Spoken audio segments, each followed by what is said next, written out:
So since we had a SIB entrepreneurs telegram group, and we were creating content on that, and so in between that our team thought that we should also create a YouTube channel to give it a try, and to make the content live for everyone, in fact for the whole SIB.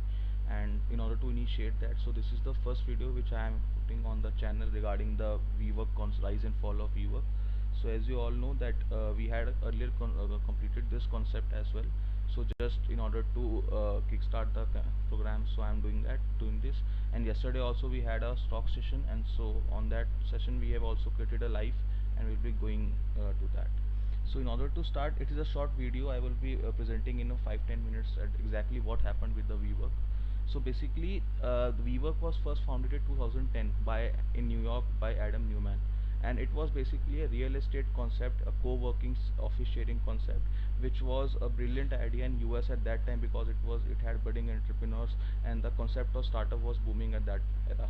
So it all started in 2010 when Adam Neumann initiated his concept in front of Goldman Sachs, Alpha Venture Capital, and JP Morgan Chase, and within an year it raised $2.4 billion in 7 funding rounds. And till 2017, Softbank saw I'm sorry, even till 2017, WeWork saw an exemplary rise and a great push in its concept. And at the end of 2017, the Softbank, one of the most renowned venture capitalists of the world, backed by Saudi Arabia, invested $4.4 billion, which shot up the valuation of WeWork to $20 billion. WeWork by then was the first company to hit such a high valuation in such a short span of time, and by the 2019 the company had grown to almost 500 locations. It had its presence in almost every country, every continent: UK, South America, South Africa, Middle East, and in India it had its headquarters in Bangalore. So later on in 2019, the SoftBank founder Masayoshi Son himself invested $2 billion in WeWork, and the main aim was to grow WeWork that large that it could also enter the room spaces and hotel era as well, and it could beat the Airbnb concept. But as soon as WeWork saw exemplary rise, it soon caught the eye of Benchmark. Benchmark was a venture capitalist firm which had earlier invested in Twitter and Uber. So apart from these things, till 2009 the company was doing exactly good, and there was no kind of issues in that. But as soon as there was a dissent between the board members and stakeholders, the Adam Neumann, the CEO of WeWork, wanted to initiate an IPO. The company, before initiating the IPO, was already raised at $47 billion, and it was one of the biggest biggest valuation any company had at that time.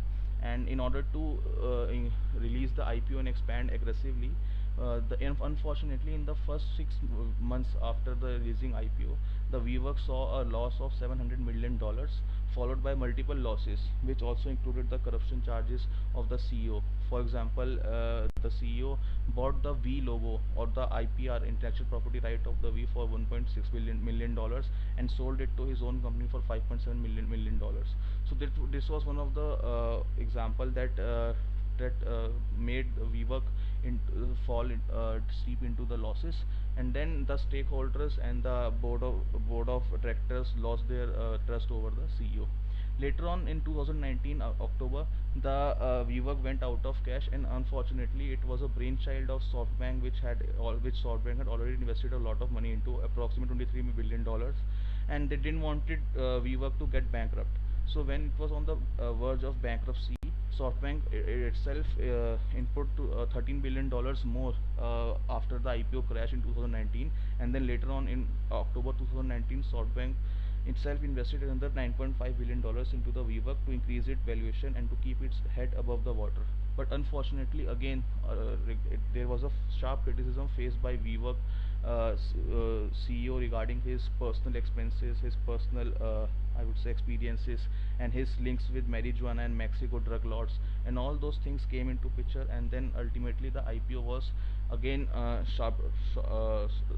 took criticism. So after that, when all this criticism was there, the SoftBank decided, this being the majority stakeholder, fired the CEO from its board, and then later on the CEO Adam Neumann sued SoftBank on for $3 billion tender issue, because it was already in talks with SoftBank to raise another $3 billion after the ROFR, right to first offer. After that, presently, as we all know, that settlement is reached between both the parties, and WeWork will be pursued by public listing in SPAC. It's a special purpose acquisition company in which the company don't have any commercial operations, but it is listed in the stock market just for the purpose of acquisition or acquiring another company to keep its head above that. So this is what the in short the WeWork and SoftBank issue was all about. So yeah, so stay tuned to this channel. There will be much more videos and live session on stock markets as well, and behind the brands and all those marketing concepts that will be seen. Thank you.